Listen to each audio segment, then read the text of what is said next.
Baik, di sini kami dari kelompok 9 akan mempresentasikan hasil kerja kami mengenai processing dan exploratory data analysis, yang dimana di sini kami beranggotakan Devin, Kezia, Michelle, dan saya sendiri, Michael. Di sini kami menggunakan dataset mengenai world happiness yang berasal dari sumber Kaggle. Di sini datasetnya terdiri dari 1231 baris dan total fitur atau kolom terdapat 6. Nah, list fitur tersebut antara lain adalah GDP per kapita, social support, freedom, perception of corruption, score, dan yang terakhir adalah year. Di sini kami menemukan bahwa jenis data yang ada pada kolom dari dataset antara lain GDP per kapita itu berjenis float, social support berjenis float, freedom berjenis float, perception of corruption berjenis float, score berjenis float, dan year berjenis integer. Dan ini adalah penjelasan dari setiap masing-masing table.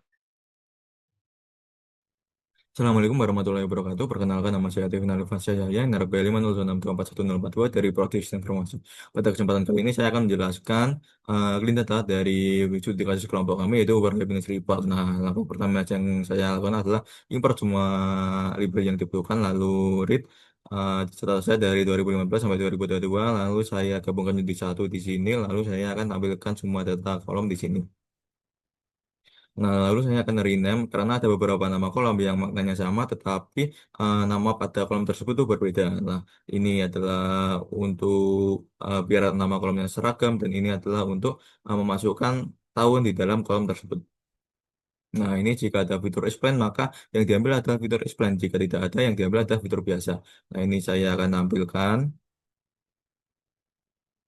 Nah, ini contohnya adalah 2020 sampai 2022 ini menggunakan fitur explain. Nah, ini saya akan clean explain biar bisa dikonkat di sini. Kemudian saya menggunakan fungsi summary di sini untuk menampilkan total baris, total fitur, dan juga list fiturnya. Nah, bisa dilihat di sini ada beberapa masalah, yaitu penulisan float masih ada yang memakai koma dan juga memakai titik. Kemudian ada data type ya, dan ada finishing value pada baris. Kemudian kita clean penulisan float dan data type di sini. Kemudian kita delvik info untuk menampilkan masih ada berapa baris di sini. Kemudian kita tampilkan 5 data teratas pada kolom. Kemudian untuk yang kedua, penanganan data hilang. Nah, yang pertama saya akan membuat heatmap-nya di sini. Nah, ini adalah heatmap-nya. Kelihatan tidak ada data hilang, tetapi jika saya cek di sini masih ada data hilang karena ada perbedaan di jumlah baris setiap kolom ini. Nah, saya akan mengecek di sini, kemudian pada baris 489, pada kolom perception of corruption ini ada data hilang, kemudian di baris 1230 di sini semua data pada kolom hilang. Nah, asumsi saya pada 489 ini tidak ada yang korup. Jadi kita masukkan nilai nol di sini, kemudian untuk baris 1230 kita hapus saja karena banyak nilai yang nol. Nah, di sini ini kemudian kita cek duplikasi pada dataset ini, ternyata tidak ada duplikasi, sudah nol. Kemudian saya summary di sini. Nah, sudah tidak ada total missing value, dan tab-nya juga sudah benar. Kemudian saya simpan dataset ini di planet1.jfp, kemudian saya tampilkan 5 data teratas pada sini.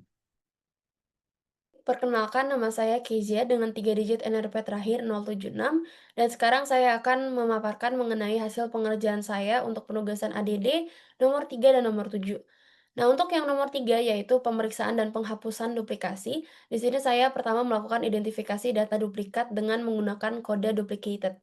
Di sini ditemukan bahwa jumlah data duplikat yang ada dalam dataset itu sebanyak 0. Lalu yang kedua, saya melakukan hapus data duplikasi. Nah, di sini saya menggunakan kode drop duplicates. Namun dikarenakan tidak adanya data duplikat dalam dataset, maka jumlah baris setelah dilakukan hapus duplikat itu tetap sama. Lalu yang ketiga, saya melakukan konsistensi format. Di sini saya pertama mengecek dulu kolom yang ada dalam dataset, lalu saya mengkonversikan kolom year menjadi dalam bentuk format datetime, lalu ditampilkan hasilnya seperti ini. Lalu yang terakhir saya kembali mengecek format kolom yang ada dalam dataset, dan setelah saya yakin bahwa untuk kolom-kolom lain sudah dalam bentuk numerik dan kolom year sendiri sudah dalam bentuk datetime, maka tidak ada lagi perubahan format yang perlu dilakukan.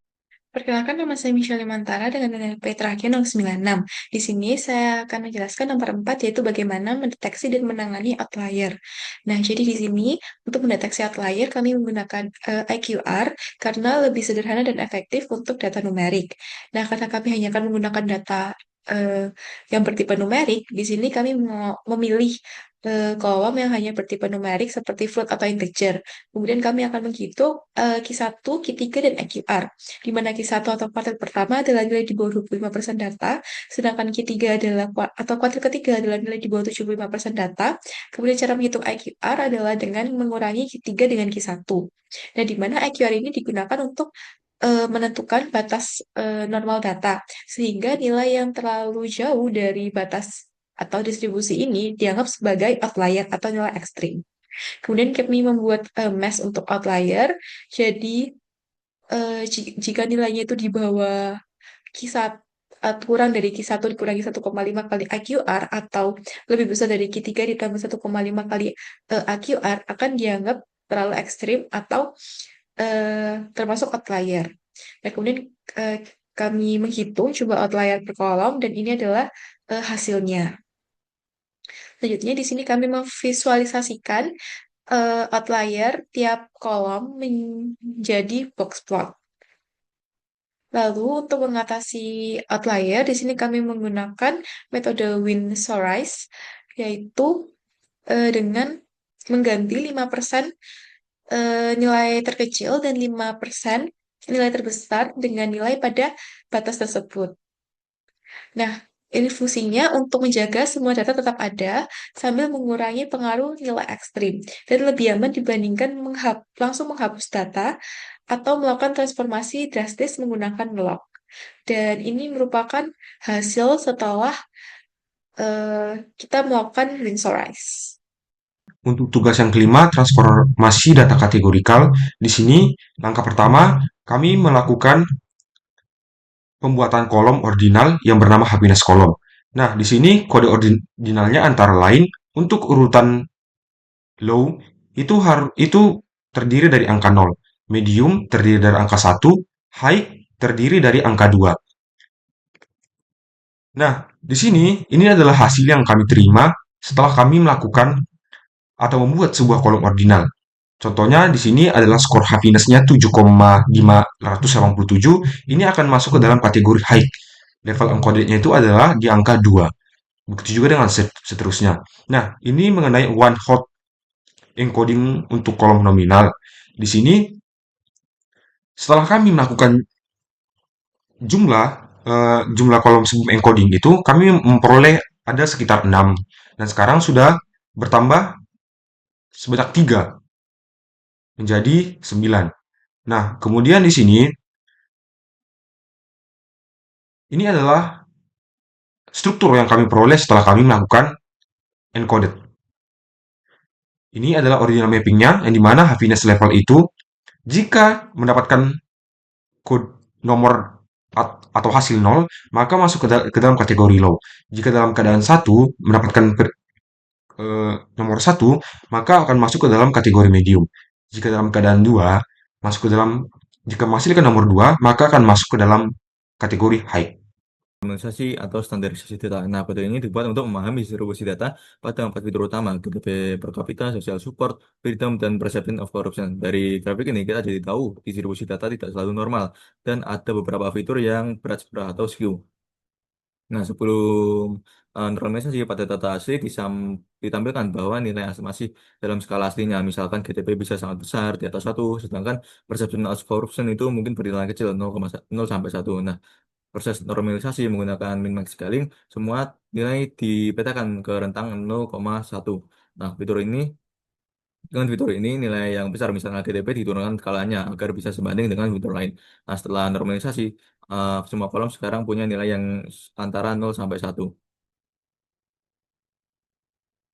Nah, alasan saya memakai min-max scaler karena distribusi fitur melalui histogram mostly atau kebanyakan skew atau tidak normal. Oleh karena itu, lebih cocok menggunakan min-max scaler dibandingkan dengan standar scale. Min-max scaler juga digunakan untuk menyamakan skala fitur menjadi 0 sampai 1 sehingga walaupun distribusi data skew, nilai tidak akan menjadi terlalu negatif atau terlalu besar seperti pada standar SKIU.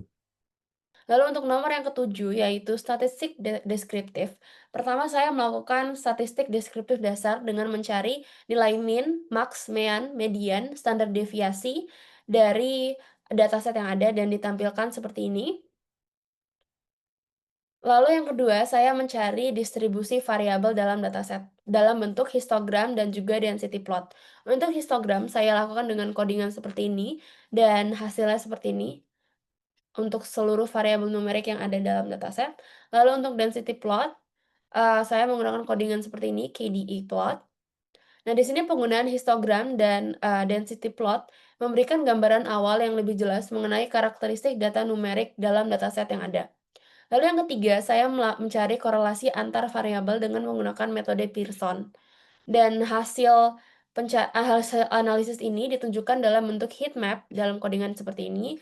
Dan di sini terlihat bahwa warna merah menunjukkan korelasi positif yang kuat, sedangkan warna biru mendekati negatif. Lalu untuk insight awal, yang pertama yang saya temukan adalah negara dengan skor kebahagiaan tertinggi dengan yang terendah per tahun. Dan hasil visualisasinya dalam bentuk tabel. Dan untuk insight yang kedua yaitu tren rata-rata skor kebahagiaan per tahun dengan codingan ini. Dan di sini dapat terlihat bahwa, perkembangan skor kebahagiaan antar negara dari tahun 2015 sampai 2022 itu, umumnya meningkat.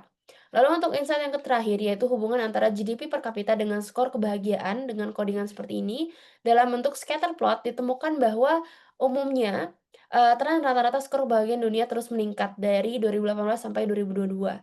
Selanjutnya, untuk feature engineering yang pertama, kami buat feature baru bernama Socioeconomic underscore strength dengan cara mengambil rata-rata dari 3 kolom numerik yaitu GDP per kapita, social support, dan freedom. Tujuannya adalah menghasilkan satu indikator gabungan yang mewakili kekuatan sosial ekonomi suatu negara. Dan jika nilai dari socioeconomic strength suatu negara itu besar, artinya negara tersebut dapat dibilang memiliki kesejahteraan dan kualitas hidup yang lebih baik daripada negara yang lain. Kemudian untuk fitur engineering yang ketiga, kami menambahkan 3 fitur turunan.